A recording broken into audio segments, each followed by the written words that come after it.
নমস্কার বন্ধুরা, আমি দেব চলে এসেছি। বহুদিন পর আপনাদের জন্য একটা ভিডিও বানিয়েছি। অ্যাকচুয়ালি কিছু ব্যস্ততার জন্য আমি ভিডিও বানাতে পারিনি। আজ এসেছি আপনাদেরকে একটি ইম্পর্টেন্ট দৃশ্য দেখানোর জন্য, চন্দ্রগ্রহণ এবং রেড মুন।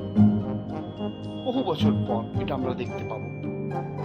চলুন দেখে নেওয়া যাক চন্দ্রগ্রহণ এবং রেড মুন, ফুল চন্দ্রগ্রহণ, পূর্ণ চন্দ্রগ্রহণ।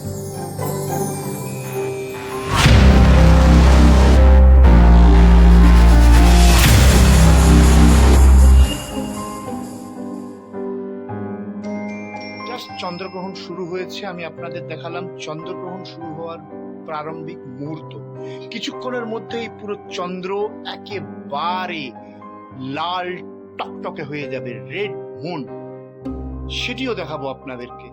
কিছুক্ষণ ওয়েট করুন, আমি আপনাদেরকে দেখাবো। অবশ্যই আমার চ্যানেলটিকে সাবস্ক্রাইব করবেন আগামী দিনের বিভিন্ন ধরনের ভালো ভালো ভিডিও দেখার জন্য।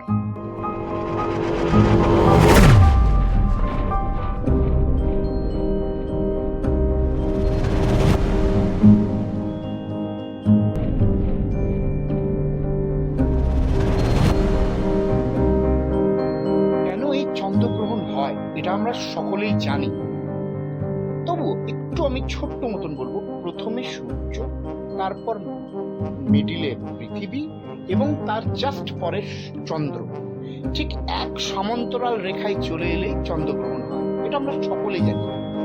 কিন্তু এই লাল চন্দ্রগ্রহণ অর্থাৎ চাঁদকে টোটালি লাল দেখাবে কেন, সেটা জানতে হবে। সেটা আমি ডিপলি পুরোটা না জানলেও যা অল্প স্বল্প জানি সেটা আপনাদেরকে জানাবো। তাই দেখতে থাকুন কেন এই চন্দ্রগ্রহণ লাল।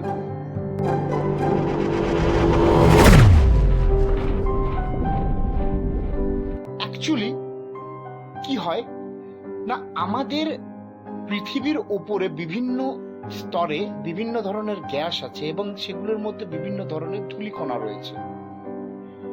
যখন সূর্যের আলো পৃথিবীর ওপর থেকে চন্দ্রের মধ্যে পড়ে, সেই লাল রঙের একটা ধূলিকণার রশ্মি, সেই রশ্মিটা চন্দ্রের মধ্যে পড়ে এবং সেই জন্যই সেটাকে লাল দেখায়।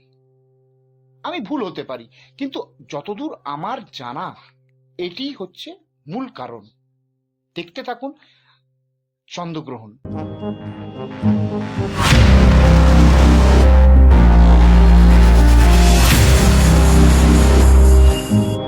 অসাধারণ দৃশ্য বন্ধুরা, এই দৃশ্য সচক্ষে সব সময় দেখা যায় না। আমি তো খুব আনন্দিত হলাম এই দৃশ্য দেখে। কত বছর পর এরকম দৃশ্য দেখলাম, আপনাদেরকে আমি দেখাবার চেষ্টা করলাম। সত্যি আজ মনটা অনেক আনন্দ। আমার ভিডিও দেখতে থাকুন।